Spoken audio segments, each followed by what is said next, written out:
These are the new Powerbeats, the follow-up to Powerbeats 3. And though they'll seemingly no longer carry the number in the name and will just be called Powerbeats, Apple has officially announced them today, and with a very intriguing price tag of only $149.95. And so in this video, we're going to go through everything you need to know about the latest Powerbeats headphones. Before we get started, be sure to subscribe and hit the bell to get notifications whenever we share a video. All right, so inside of the box, there's nothing too crazy here, just the Powerbeats themselves sitting right on top, and a few different additional ear tips in different sizes, and a Lightning to USB Type-A cable, which is great news for those who've been using the micro USB cable with their Powerbeats 3. If you decide to upgrade, you thankfully no longer have to worry about having a micro USB cable lying around. There's also a small neoprene-style drawstring pouch that will be used for transporting your Powerbeats around. Now, it's still not as nice as having a dedicated carrying case for them like the Powerbeats Pro, but since they don't need to be charged and these headphones are cheaper, at least you get this nice bag over the rubber pouch from the Powerbeats 3.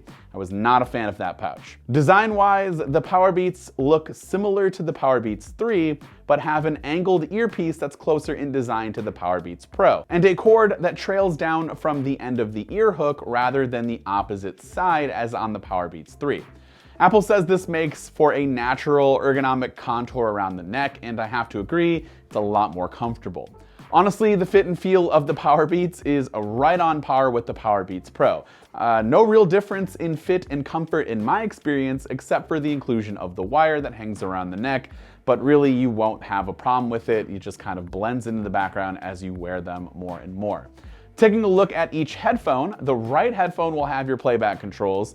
The Beats logo multitasks as a button, which isn't super clicky by the way, so it might be kind of hard to tell whether you're actually tapping the button or not, but basic media playback controls can be done here. So you can do 1 press for play pause, 2 to skip forward, and then 3 to go back in tracks. You can also press and hold to activate Siri, and volume controls are located on top of the right headphone, and the left has your on-off button, but it's important to note that the headphone does not offer media playback controls. It's only on the right side. Apple has also included an H1 chip in the Powerbeats for faster pairing with iOS devices, so quick switching between devices that are signed into the same iCloud account, and hands-free Hey Siri support.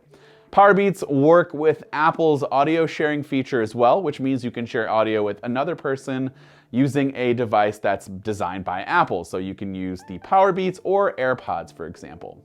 As far as sound quality goes, there's honestly no real difference at all to the Powerbeats Pro. Apple says these Powerbeats deliver the same rich audio as the Powerbeats Pro with Pistonic drivers that offer clean sound production with low distortion across the frequency curve and enhanced clarity and dynamic range. Now, those are a lot of buzzwords for good audio, and it has been quite some time since I've actually used my Powerbeats Pro, and while I do think they sound very good, I've been exclusively using my AirPods Pro, and the audio quality and sound profile between those two are just really different. So it was kind of a shocking experience when switching between those headphones and the sound profile. There's a lot more low end on the Powerbeats, for example, in the Powerbeats Pro, compared to something like the AirPods Pro, which have a much more balanced and neutral sound profile, in my opinion. So for me personally, I'd love to see a bit more separation in the mids and highs, but there's no doubt that you're still getting some great sounding headphones at really a really good price with the new Powerbeats. For those who are curious, the Powerbeats have an IPX4 water resistance rating, which is the same water resistance rating as the Powerbeats Pro. Now, we did an entire video on the Powerbeats Pro water resistance, and so if you want to check that out, please go ahead and click on the card in the upper right-hand corner.